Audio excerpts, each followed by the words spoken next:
എടാ this is ഇതിൽ എടാ ഞാൻ ഹിന്ദിയിൽ കോക്ടെയിൽ 2 എന്ന് പറഞ്ഞുകൊണ്ടൊരു പടം കണ്ടു. ഓക്കെ, ഷാഹിദ് കപൂർ, രശ്മിക മന്ദന, കൃതി സനോൺ അവരൊക്കെയാണ് ലീഡ്. ഈ പടം ഞാൻ തിയേറ്ററിൽ വന്ന സമയത്ത് കാണണമെന്ന് ഏതോ ഒരു പോയിന്റിൽ വിചാരിച്ചാണ്, അത് നടന്നില്ല. ഇപ്പോൾ നെറ്റ്ഫ്ലിക്സിൽ കണ്ടു. അത് തിയേറ്ററിൽ കാണാതെ വളരെ നല്ല തീരുമാനമാണെന്ന് എനിക്ക് തോന്നി. ഇതിൻ്റെ ഫസ്റ്റ് പാർട്ട് ഞാൻ ഈ ഇടയ്ക്ക് ഞാൻ കണ്ടായിരുന്നു. സ്പിരിച്വൽ സീക്വലാണിത്. ഫസ്റ്റ് പാർട്ട് ഈസ് എനിക്ക് പിന്നെ ഇഷ്ടപ്പെട്ടു. ഈവൻ അതൊരു മോഡേൺ സ്റ്റോറിയാണ്, അല്ലെങ്കിൽ ഒരു ട്രയാങ്കിൾ ലവ് സ്റ്റോറിയാണ്, അല്ലെങ്കിൽ അവിടെ അതിൽ നടക്കുന്ന ചുറ്റുപാട് അല്ലെങ്കിൽ ആ ഒരു ഇൻസിഡൻസ് ഒക്കെ പിന്നെയും കൺവിൻസിങ് ആയിരുന്നു. എനിക്ക് കിട്ടില്ല വിഷയം എന്നൊന്നും ഞാൻ പറയില്ല, പിന്നെ അത് കൺവിൻസിങ് ആയിരുന്നു. അത് വച്ച് നോക്കുമ്പോൾ ഈ പടം എന്ന് പറഞ്ഞാൽ രണ്ടിൻ്റെ എഴുത്തുകാർ വ്യത്യാസമാണ്. ഇപ്പം സെയിം ഡയറക്ടർ ആണെങ്കിലും ആദ്യത്തെ എന്ന് പറഞ്ഞാൽ ഇംതിയാസ് അലി, റോക്ക് സ്റ്റാർ, ജബ് വി മെറ്റ്, അതൊക്കെ തമാശ, അതൊക്കെ പടച്ചു വിട്ട മനുഷ്യനാണ്. സെക്കൻഡ് വന്നിട്ട് ലവ് രഞ്ജൻ, അണ്ണൻ്റെ എന്നൊക്കെ പറഞ്ഞാൽ മറ്റേ കുറേ മലങ്കൾട്ട് അവിഹിത സാധനങ്ങളൊക്കെയാണ്, ദേദേ പ്യാർദേ എന്നൊക്കെ പറഞ്ഞുകൊണ്ട് കുറേ സാധനങ്ങളൊക്കെ ഉണ്ട്. അതാണ്. അങ്ങനെ ഈ പടം തുടങ്ങി. ഇതിനകത്ത് പറഞ്ഞു പോകണമെന്ന് വെച്ചാൽ രശ്മിക ആൻഡ് ഷാഹിദ് കപൂർ അവരെ ക്യാരക്ടേഴ്സ് റിലേഷൻഷിപ്പിലാണ്.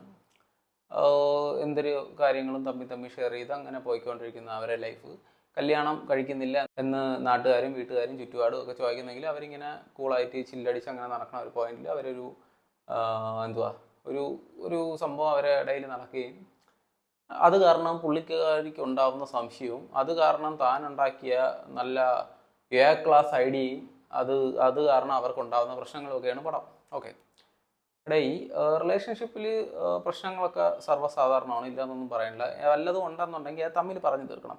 രണ്ടുപേര് തമ്മിലുള്ള പ്രശ്നം രണ്ടുപേര് തമ്മിൽ പറഞ്ഞു തീർക്കണം, അല്ലാതെ മൂന്നാമതൊരാളെ ഇടയിൽ ഇടിച്ച് കയറ്റുകയല്ല. ഓക്കെ, ഇവിടെ എന്ന് പറഞ്ഞാൽ കുറേ സംശയങ്ങൾ തുടക്കം തന്നെയുണ്ട്. സംസാരിച്ച് തീർത്താടെ ആദ്യത്തെ 10-20 മിനിറ്റിൽ ഈ പടം അങ്ങ് തീർന്നു. പിന്നെ ഈ പടം ഇല്ല. ഓക്കെ, പിന്നെ അവർ ഹോളിഡേ ട്രിപ്പിന് പോണ സമയത്ത് കൃത്യയുടെ ക്യാരക്ടർ വരുന്നു, എൻ്റർ ചെയ്യുന്നു. എന്നിട്ട് പുള്ളിക്കാരിയുടെ ഐഡിയയാണ്, രശ്മികയുടെ ഐഡിയയാണ്, എടേ ഇങ്ങനെ അവൻ്റെ സൈഡ് എങ്ങനെയാണ് എന്തിനാണെന്ന് അറിഞ്ഞുകൂടാ, അവൻ ശരിക്കും പ്രണയത്തിലാണോ എന്ന് അറിഞ്ഞുകൂടാ, നീ ഒരു കാര്യം ചെയ്ത് നീ അവനെ ഒന്ന് സെഡ്യൂസ് ചെയ്ത് നോക്ക്. യാത് സ്വന്തം ലവർ പറയണതാണ്. നല്ല നല്ല ഐഡിയ, ഗേമം. എന്നാൽ ആ പെണ്ണുമ്പിള്ള മര്യാദയ്ക്ക് പറയുന്നുണ്ട്, ഇടേ വേണോ നമ്മളെ ഫ്രണ്ട്ഷിപ്പ് ഇത് കുളമാവും, നിങ്ങളെ റിലേഷൻഷിപ്പ് ഇത് കുളമാവും, ചെയ്താൽ മതി, ചെയ്ത് നോക്ക്, കിഴിലായിരിക്കും എന്നൊക്കെ പറഞ്ഞുകൊണ്ട് മിണ്ടാതിരുന്നവളെയും പിടിച്ച് ഇതിനകത്തോട്ടിട്ട് ഇല്ലാത്ത പ്രശ്നങ്ങളും ഉണ്ടാക്കി അവസാനം അവർക്ക് റിലേഷൻഷിപ്പ് പ്രണയം തേങ്ങയുടെ അരി എന്നും പറഞ്ഞുകൊണ്ട് അതങ്ങനെ അവസാനം ഇത് എല്ലാം കൂടെ ഒത്തുതീർപ്പ് ഉണ്ടാക്കാനുള്ള പൊല്ലാപ്പ്, ഇതിൻ്റെ രണ്ടെണ്ണത്തിൻ്റെ ഇടയിൽ കിടന്ന് തീർപ്പ് കൂട്ടുന്ന ഷാഹിദ് കപൂർ. അങ്ങനെയൊക്കെ ഒരു തരത്തിലും എനിക്ക് ഈ പടം പിടിച്ചിട്ടില്ല. ആകെപ്പാടെ എന്ന് പറഞ്ഞാൽ ഇപ്പം ഫസ്റ്റിലത്തെ ആ ഒരു പാട്ട് ഇതിനകത്ത് വീണ്ടും ഒരു 2.0 വർഷം എന്ന് പറഞ്ഞിട്ടുണ്ടെങ്കിലും ലൈക്ക് ഓക്കെ, അല്ലാതെ 1-2 പാട്ടുകളും കൊള്ളാം. അല്ലാത്ത പക്ഷം ഒരു തേങ്ങയില്ല. പിന്നെ അവസാനമൊക്കെ അപ്പം ഇത്രയും പ്രശ്നങ്ങളൊക്കെ വന്നിട്ട് പിന്നെ അങ്ങ് മറ്റേ വിശ്വാസം നന്മയുടെ നിറകുടമെന്നൊക്കെ പറഞ്ഞുകൊണ്ട് അങ്ങനെ ക്ലാസ് തന്നെ, ഇങ്ങനെയാണ് അങ്ങനെ ആയിരിക്കണം, അതാണ് ഇതാണ് എന്നൊക്കെ പറഞ്ഞുകൊണ്ട് ഇതിലാകെപ്പാടെ എനിക്ക് കൊള്ളാമെന്ന് പറഞ്ഞ് തോന്നിയെന്ന് വെച്ചാൽ ലൈക്ക് ഒരു ഇൻറ്റിമേറ്റ് സീന് വേണ്ടാന്ന് പറയുന്ന ഒരു സീനുണ്ട്. എനിക്ക് അത് മാത്രം പുള്ളിക്കാരൻ്റെ ഷാഹിദിൻ്റെ സൈഡിൽ നിന്ന് അത് മാത്രം എനിക്ക് കൊള്ളാൻ തോന്നി. അല്ലാത്ത പക്ഷേ ഇത് എന്തൊരു പടവടെ ഉണ്ടാക്കി വെച്ചേക്കണത്. എന്തരായാലും നല്ല വില.